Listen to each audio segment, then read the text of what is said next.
Donc, chers téléspectateurs, toujours nous essayons de faire cette couverture tout à fait spéciale consacrée à l'INCOSAI, sa conférence qui regroupe les différents points du monde, presque tous les éminents auditeurs financiers, toutes les organisations, les institutions et qui sont spécialisés dans le domaine de l'audit sur les finances publiques. Donc pour savoir un peu plus d'informations en ce qui concerne les différentes activités de cette conférence, j'ai l'honneur actuellement d'avoir avec moi de la Grèce, Madame Sotiria Netoni, qui est la présidente de la délégation grecque hellénique aujourd'hui, qui participe à cette conférence, mais aussi c'est une juge, c'est la présidente de Cour des comptes hellénique. Bonjour, vous êtes la bienvenue sur NATV International. Bonjour de la Grèce, Bonjour. Un pays voisin de l'Égypte qui a toujours de bonnes relations avec la République arabe de l'Égypte. Merci beaucoup tout d'abord, merci beaucoup pour votre présence ici en Égypte.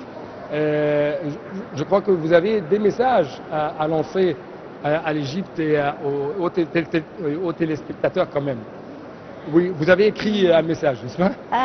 Oui, comme je viens de la Cour des comptes hellénique, présidente de la Cour des comptes, j'aimerais féliciter votre institution suprême d'audit pour l'organisation de cet congrès international. Oui. Et en même temps, je félicite votre pays pour l'inauguration du grand musée d'Égypte, où notre premier président, premier ministre, M. Mitsotakis, va assister. Oui, oui. Merci beaucoup pour ce message, merci beaucoup pour votre félicitation. Nous espérons bien sûr que ce grand musée égyptien va vraiment faire une sorte de succès tout à fait retentissant dans le monde entier. Merci encore une fois. Et quand même, je dois vous remercier pour votre présence aujourd'hui dans les différentes activités de l'INCOSAI. C'est pourquoi permettez-moi de vous poser cette question concernant comment vous avez vu jusqu'à maintenant les différentes sessions de la conférence, les activités de la conférence. Oui. Toutes les activités étaient vraiment très intéressantes. Même hier, on a assisté sur les grandes discussions sur l'audit des banques centrales et même la traduction de l'intelligence artificielle à nos institutions suprêmes d'audit. Oui. Donc ce sont deux sujets essentiels de cette conférence de l'INCOSAI. C'est pourquoi permettez-moi de vous poser cette question. Comment vous avez suivi l'expérience égyptienne des audits égyptiens, des audits de l'État égyptien sur les finances publiques et sa relation avec la Banque centrale dans les temps de crise? Il y avait une sorte de proposition. Je crois qu'il y a une différence quand même entre votre expérience en Grèce et notre expérience en Égypte, n'est-ce pas? Oui, c'est vrai. On a fait un audit de notre banque centrale hellénique des années 22 ou 23. Oui, c'est vrai, c'est une grande différence parce que notre banque centrale est dépendante de la Banque centrale européenne. Oui. Alors, on ne peut pas faire un audit sur les politiques monétaires. Autrement, on peut seulement faire un audit sur les dates que les banques ont données aux entreprises privées ou aux personnes physiques. Mais je crois que c'était une grande différence parce qu'il n'y avait pas, si je peux dire, une sorte de politique monétaire resserrée en Égypte pendant les crises économiques et financières. C'est plutôt il y avait une sorte de facilité bancaire. Oui, c'est vrai, parce qu'en Grèce, la crise économique a commencé les années 10 et après, pendant une décennie, les banques grecques, les banques helléniques ne donnent pas de dettes dans le domaine privé. Oui, oui. C'est parce que les dettes privées ont dans un grand niveau et il y avait beaucoup de personnes qui ne rentraient les dettes. Oui.